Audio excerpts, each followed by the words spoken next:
Hello everyone. This might be a short one, but welcome to another Snaktak Video Diary. I have this really awful habit of just like picking shit up when I'm making videos. Maybe that's a sign I need to clear off my desk. Everyone should get one of these though. Here's what it is. Check it out. It's like it's a little tripod.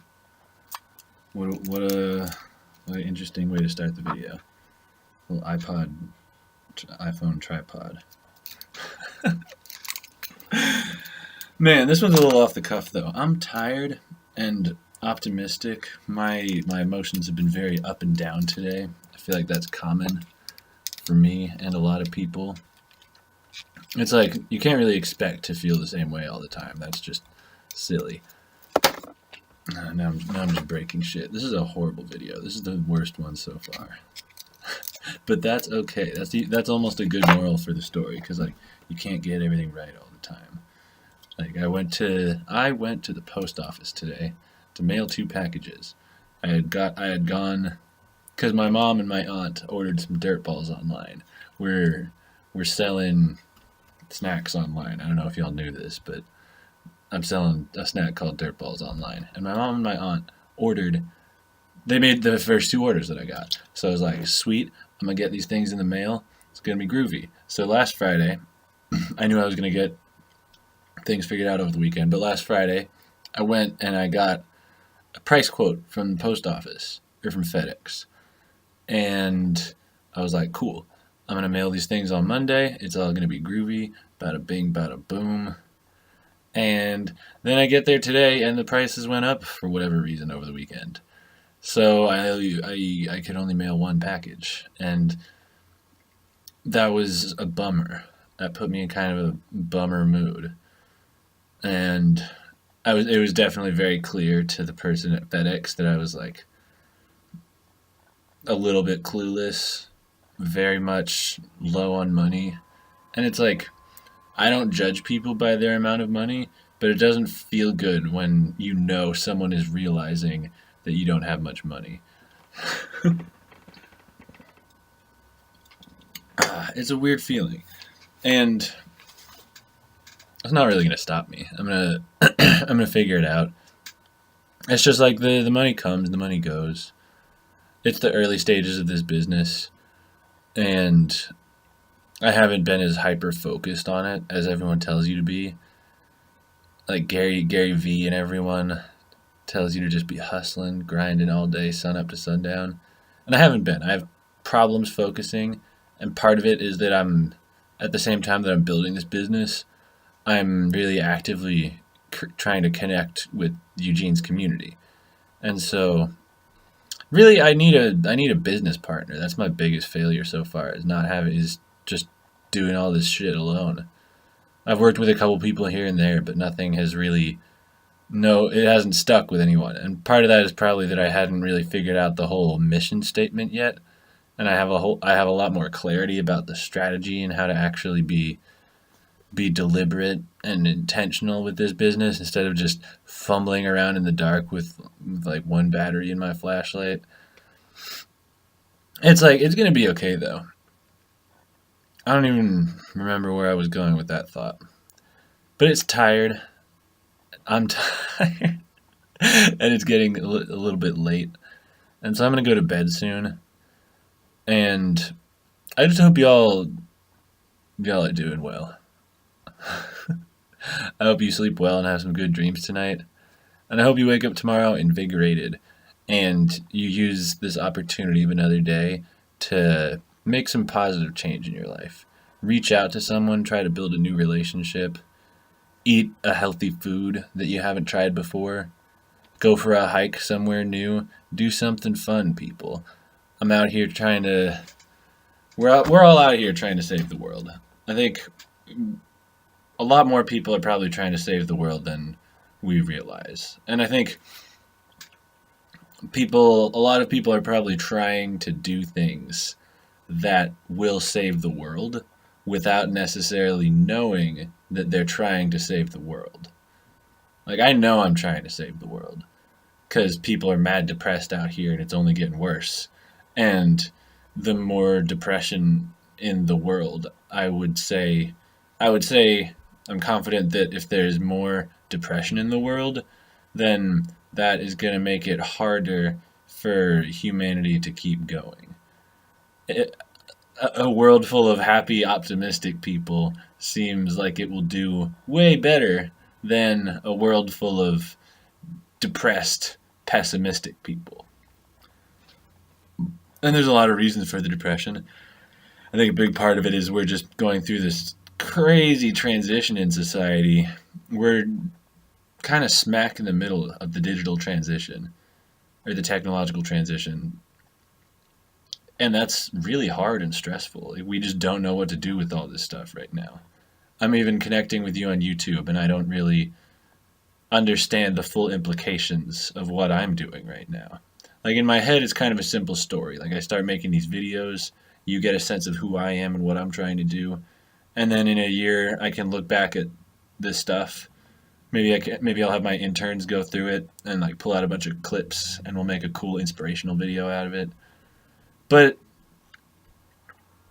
everyone can find ways to bring more happiness into their life and more happiness into other people's lives. And I think an important part of that is really engaging constructively with your sadness and the bad feelings. Because there were a couple little bummers today, and I have a tendency to let small things get to me. The post office was one thing. I was real grumpy right after that.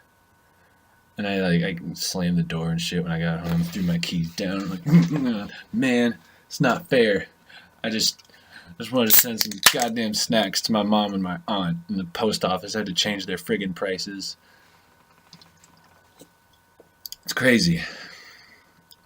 LaCroix is good stuff, though. LaCroix brings joy into people's lives. Brings joy into my life. But there was the post office, and my car battery died, and when my roommate tried to jump it, her hood was stuck shut, and so it's just a mess. Now both of our cars have problems, and my battery's still dead. But it's like, once I got out of my huff, I threw a little temper tantrum when I got home from the post office, but after I got through the little temper tantrum, I said, okay, take a deep breath. I feel bad right now because that was dumb. I set out to do something and only accomplished half of what I tried to do. I'm going to just...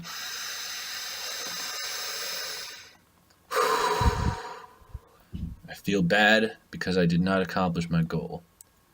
It is okay that I feel bad, and I'm going to appreciate this feeling while it's here and then let it move on and go on with my friggin' life.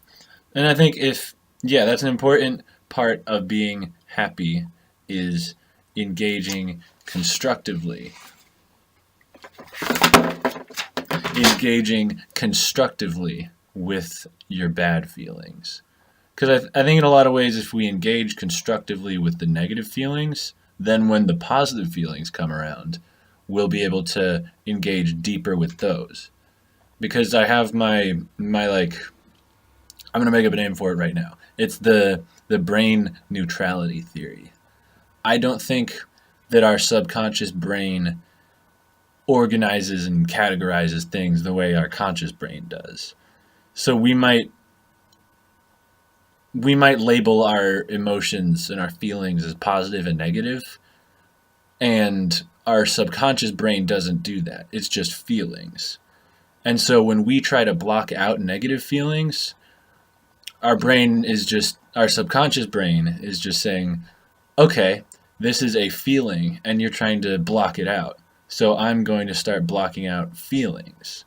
But your subconscious brain is just like feelings. It's not categorizing stuff the same way we are. Or the brain might even categorize things differently. What we think of as positive feelings, the subconscious brain might consider negative feelings.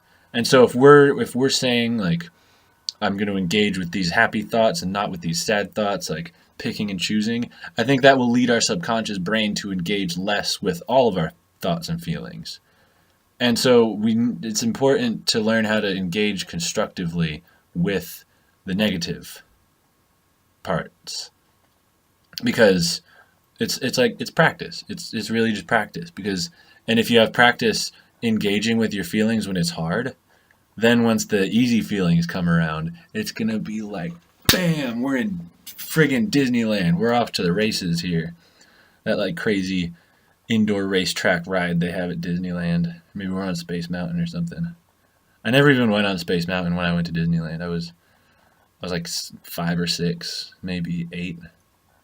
But I was super young, and I was scared of large roller coasters. I didn't really understand the thrill yet. When I went to Great America, I think that may have been our senior trip or something. I don't know, in high school. But we went to Great America at one point, and I got way into those roller coasters. Except for the one that had this really low-hanging tunnel section, and I'm really tall, so I felt like I was gonna get decapitated on Diablo. But it's really like, I think I'm rambling about roller coasters now, and that's a good sign that like I maybe ought to call it a day, call it a night, get some bed rest. I definitely did not sleep much this weekend, because part of my community engagement efforts has been helping out with these house shows around town.